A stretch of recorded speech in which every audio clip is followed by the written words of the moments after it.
Welcome to your channel Preparation for All #64. Dear learners, it is your channel.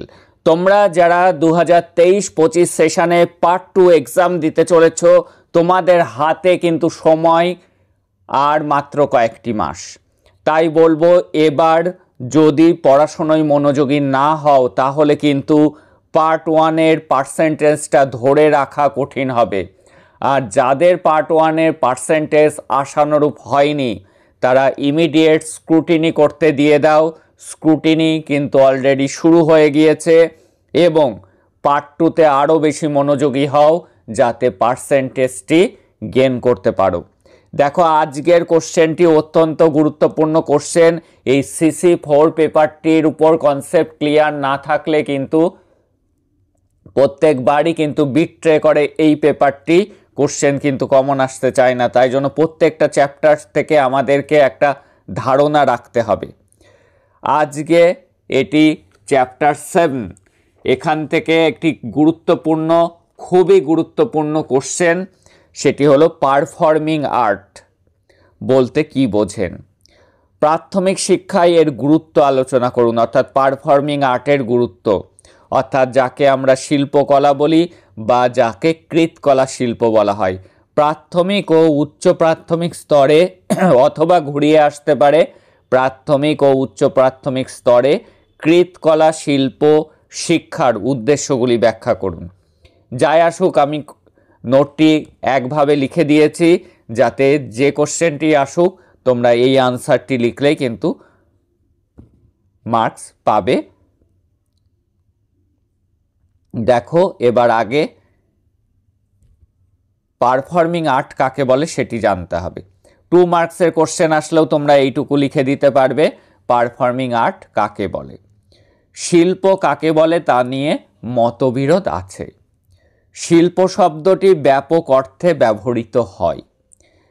শিল্প এর মধ্যে চারুকলা, চারুশিল্প, সঙ্গীত, নৃত্য, সাহিত্য, পুতুল নাচ সব ক্ষেত্রকেই বোঝায়। শিল্পকে মূলত দুভাগে ভাগ করা হয়, চারুশিল্প ও কারুশিল্প। এটি কিন্তু মনে রাখবে, শিল্পকে ভাগে ভাগ করা যায়, দুভাগে ভাগ করা যায়, চারুশিল্প ও কারুশিল্প। MCQ এর জন্যও কিন্তু গুরুত্বপূর্ণ।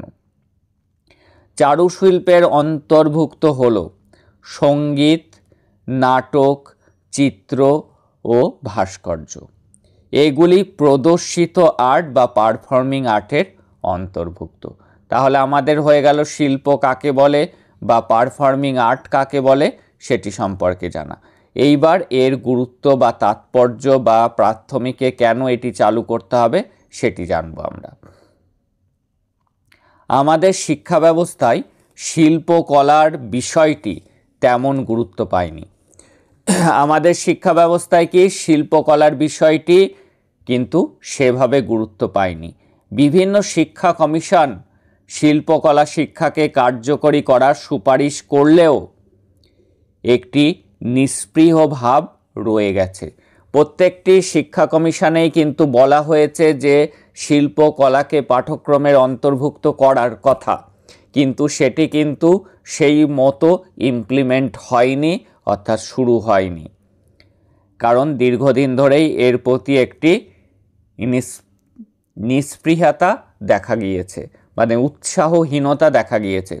কিন্তু বাস্তব অভিজ্ঞতা হলো শিল্পকলা চর্চার মধ্যে দিয়ে শিক্ষার্থীর মধ্যে সহযোগিতার মনোভাব, নিজেকে প্রকাশ করার ক্ষমতা অর্জন, পারস্পরিক মত প্রকাশের ক্ষমতা বৃদ্ধি, স্থানীয় এবং নিজের দেশের সাংস্কৃতিক ঐতিহ্য সম্পর্কে ধারণা লাভ, পরিবেশের প্রতি মমত্ববোধ সবই সম্ভব। এগুলি সবই কিন্তু শিল্পের মাধ্যমেই সম্ভব। তাহলে কি শিল্পকলা চর্চার মধ্যে দিয়ে শিক্ষার্থীর মধ্যে সহযোগিতার মনোভাব, একে অপরকে সাহায্য করার মনোভাব গড়ে ওঠে, নিজেকে প্রকাশ করার ক্ষমতা অর্জন হয়, পারস্পরিক মত প্রকাশের ক্ষমতা বৃদ্ধি পায়, স্থানীয় এবং নিজের দেশের সাংস্কৃতিক ঐতিহ্য সম্পর্কে ধারণা লাভ হয় এবং পরিবেশের প্রতি মমত্ববোধ সবই কিন্তু শিল্পকলার মধ্যে দিয়েই গড়ে ওঠা সম্ভব।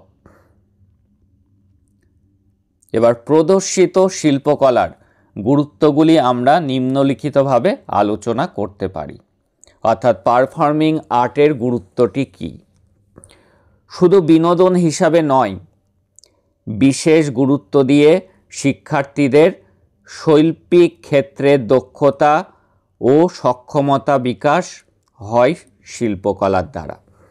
কি কেবলমাত্র বিনোদনের জন্যই শিল্প নয়, কিন্তু বিশেষ গুরুত্ব দিয়ে শিক্ষার্থীদের শৈল্পিক ক্ষেত্রে দক্ষতা, শিল্পকলার মধ্যে দিয়ে কি হয়, শুধু বিনোদন নয়, শিক্ষার্থীদের মধ্যে দক্ষতা এবং সক্ষমতা বিকশিত হয়, এটি মনে রাখবে।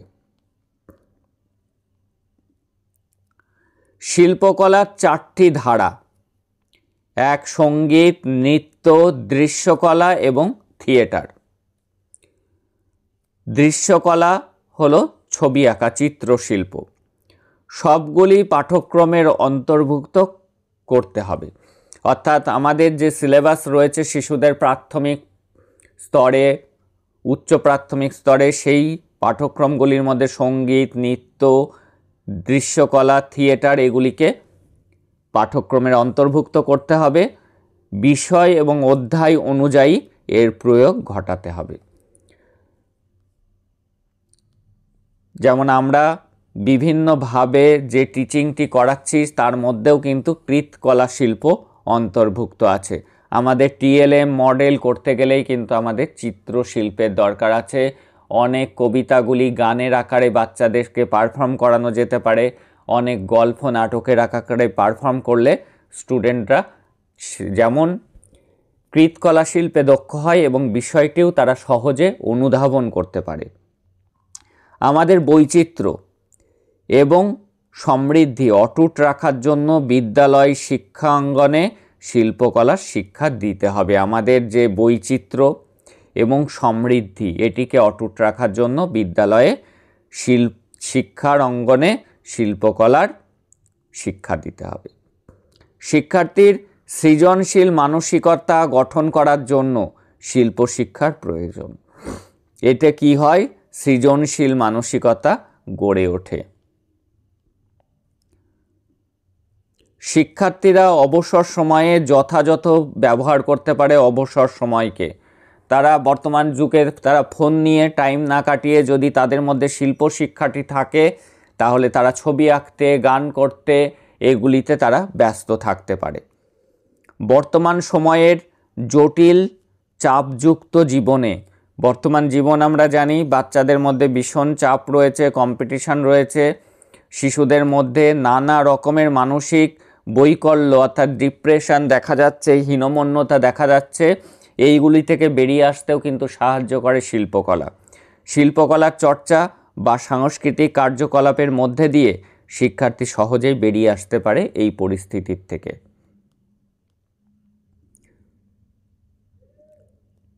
প্রদর্শিত শিল্পকলা চর্চার সঙ্গে সঙ্গে নিজের পছন্দের শিল্পক্ষেত্রে পারদর্শিতা অর্জন করতে পারে। এমনকি ভবিষ্যতে জীবন ধারণের শিল্পকর্ম তাকে সহযোগিতা করতে পারে। কি শিল্পচর্চার মধ্যে দিয়ে প্রদর্শিত শিল্পচর্চার সঙ্গে সঙ্গে নিজের পছন্দের শিল্পক্ষেত্রে সে পারদর্শিতা অর্জন করতে পারে। সেটি তৈরি হতে পারে এই প্রাথমিক স্তর থেকে তার মধ্যে ভালো লাগা, কোন শিল্পটি তার ভালো লাগছে, নাচ হতে পারে, গান হতে পারে, ছবি আঁকা হতে পারে। এমনকি ভবিষ্যতে কিন্তু সে জীবন ধারণের জন্য সেই শিল্পকলাটাকে বেছে নিতে পারে।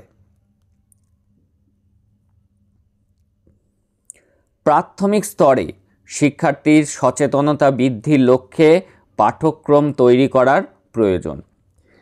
প্রাথমিক স্তরে কি শিক্ষার্থীর সচেতনতা বৃদ্ধির জন্য পাঠ্যক্রম তৈরি করা প্রয়োজন। সৃজনশীলতা, নিজেকে ব্যক্ত করার স্বাধীনতা, এসব যদি পাঠ্যক্রমের মধ্যে দিয়ে ছাত্রছাত্রীদের মধ্যে সঞ্চারিত করা যায় তবে তা শিশুর ভবিষ্যতের পক্ষে অনেক বেশি কার্যকরী হয়। উচ্চ প্রাথমিক স্তরে শিক্ষার্থীর সচেতনতা বৃদ্ধির সঙ্গে সঙ্গে চিরাচরিত শিল্প ও লোকায়ত শিল্পের প্রতি আকৃষ্ট করে তুলতে হবে, যা শিশু বা শিক্ষার্থী নিজেই সেই পাঠে আগ্রহী হয় ও পরবর্তীতে সুযোগ অনুযায়ী তাকে সেই কৃত কৌশল বা কৃতকলার প্রদর্শন করতে পারে। তাহলে কি বলা হয়েছে, বৃদ্ধির সঙ্গে সঙ্গে অর্থাৎ বড় হওয়ার সাথে সাথে চিরাচরিত শিল্প এবং লোকায়ত শিল্পের প্রতি আকৃষ্ট করে তুলতে হবে, যাতে শিশু বা শিক্ষার্থী নিজেই সেই পাঠে আগ্রহী হয়, পরবর্তীতে সুযোগ অনুযায়ী তাকে সেই কৃত কৌশল বা কৃতকলার প্রদর্শন করতে পারে। এইভাবে শিল্প শিক্ষার মাধ্যমে শিক্ষাদান একদিকে যেমন মনোগ্রাহী হয়ে ওঠে, অন্যদিকে শিশুর শারীরিক, মানসিক তথা সম্পূর্ণ বিকাশের পক্ষে সহায়ক হয়। তাহলে কি এইভাবে শিল্প শিক্ষার মাধ্যমে শিক্ষাদান যদি করা যায়, শিশুদের একদিকে যেমন মনোগ্রাহী হয়ে ওঠে, তাদের কাছে পড়াশুনোটা একঘেয়ে হয়ে ওঠে না, অন্যদিকে শিশুর শারীরিক এবং মানসিক তথা সম্পূর্ণ বিকাশেও সহায়ক হয়। নাচলে তার শারীরিক এক্সারসাইজ হচ্ছে, ছবি আঁকলে, গান করলে তার মানসিক বিকাশ ঘটছে, সব দিক থেকেই কিন্তু এটি উপযোগী। সুতরাং প্রাথমিক স্তরেই যদি শিশুকে শিল্প শিক্ষার হাতে কলমে পাঠ দেওয়া যায়, অর্থাৎ গান করা, শোনা, গান শুধু করা না, গান শোনা, নৃত্যকলাদি দেখা ও শোনা ইত্যাদির মাধ্যমে প্রয়োজনীয় শিক্ষার সূচনাটুকু করে দেওয়া যায়। অর্থাৎ প্রাথমিকে তারা গান গাইতে না পারুক, তারা গান করবে এবং গান শুনবে। শিক্ষক প্রথমে গান করলেন, তারা শুনলো, তার সাথে সাথে গলা মিলালো, নাচের ক্ষেত্রেও তাই। এইভাবে তার শিল্পকলাটার সূচনা করা যেতে পারে প্রাথমিক স্তরেই। তবে পরবর্তীকালে শিক্ষা তার কাছে হয়ে উঠবে আনন্দদায়ক, তখন স্কুলে আসতে তার ভয় লাগবে না, স্কুলটাকে সে এনজয় করতে পারবে, পড়াশুনো হয়ে উঠবে এনজয়েবল। তাই উচ্চ প্রাথমিক স্তরে কেবলমাত্র শিক্ষার্থীর প্রত্যক্ষ অংশগ্রহণের মাধ্যমে যেমন শিক্ষার্থীর দক্ষতা বৃদ্ধি পাবে, তেমনি সমাজও উপকৃত হবে। তাই কি বলছে, উচ্চ প্রাথমিক স্তরে কেবলমাত্র শিক্ষার্থীর প্রত্যক্ষ অংশগ্রহণের মাধ্যমে, যখন সে আরও বড় হয়ে যাবে, উচ্চ প্রাথমিকে যাবে, তখন সে প্রত্যক্ষ অংশগ্রহণ করবে, পারফর্ম করবে স্কুলে, গান, নাচ, ছবি আঁকা, এই বিষয়গুলিতে, নাটক, সেক্ষেত্রে তাতে কি হবে, শিক্ষার্থীর দক্ষতা যেমন বৃদ্ধি পাবে, তেমন সমাজও কিন্তু উপকৃত হবে। এই ছিল আজকের খুবই গুরুত্বপূর্ণ একটা আলোচনা।